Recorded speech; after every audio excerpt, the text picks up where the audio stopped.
When you look at what you're doing as it relates to, say, other people in the marketplace, because obviously you have a very competitive marketplace, how do you guys, I wouldn't say stack up, but when you're out there looking at that, because I know you take a very, I think, patriarchal role over the industry as a whole, what are you seeing out there that I think maybe makes you worried a little bit as if those people are maybe getting a hold of some of your prospective clients or that marketplace? Yeah, I think it's just the due diligence that doesn't sometimes happen from the construction side, and that's part of the reason by virtue of that why architects have shone in that regard, because sometimes they get it more than the construction side. The problem sometimes occurs is that the architect gets it, but can it be built? Right. And can it be built without I mean, there's to some degree, there's always a budget, no matter if it's 22 million or $500,000. There's always a budget to some degree, but if there's a way to marry up those two entities, what I find happening many times is there's a disconnect in that regard. Right. So like you said, they get a nice living room or great room or kitchen or whatever, but there hasn't the drill down hasn't happened. Right. with all parties at the table to really ensure that the delivery is really what the client, I mean, really gets excited about.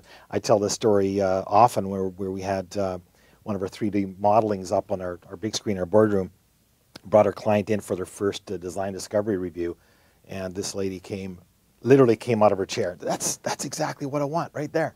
Yeah. So we were able to capture all of that in the discovery stage, and then show her at our first design delivery.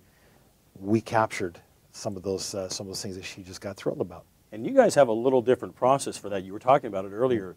Explain that maybe in a little more detail, because I think most of the guys don't realize that when you're going through that phase, you've almost got an ability, pretty much as close as it gets, to giving them virtually the real thing, so they can more than just imagine it. They can almost put themselves in it. From what you're doing to the modeling format to the screen that you guys are using. Explain that a little bit. Yeah, I mean, that's a good point, Ed, because the technology, again, has worked in our favor in that regard. The new home world is a little different than the remodeling world. We do both high-end estate home, new home builds as well.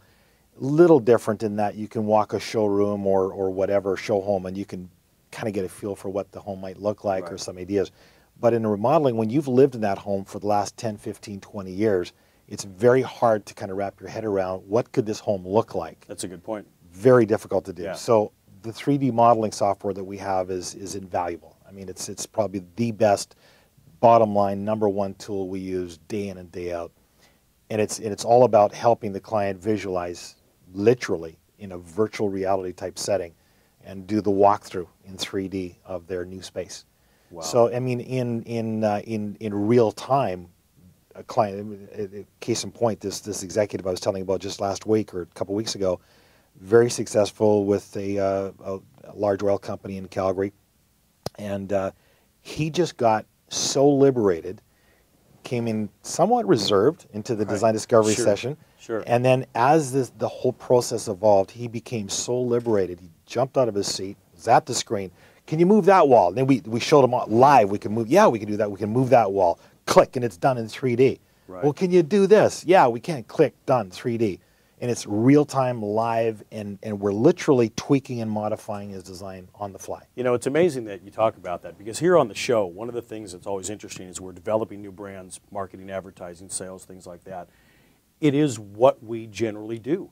An individual, a CEO can come in, they've got an idea, and in their professional life, a lot of times they can go out and execute and make something happen. They can call an agency, they can call a copywriter, they can get a feel for what a campaign might look like if they push it out there. But in your home, #1, you don't necessarily know what's available. Sure. So talking to someone who has the expertise and the ability and the wisdom to pull that out of you, and at the same time model it to where, like you're saying, in real time you can have a playground for yourself, like what we do here on the show for branding, marketing, advertising, your professional life. You guys have an ability to do that, and it really does seemingly open up an individual to the possibilities. Yes, indeed.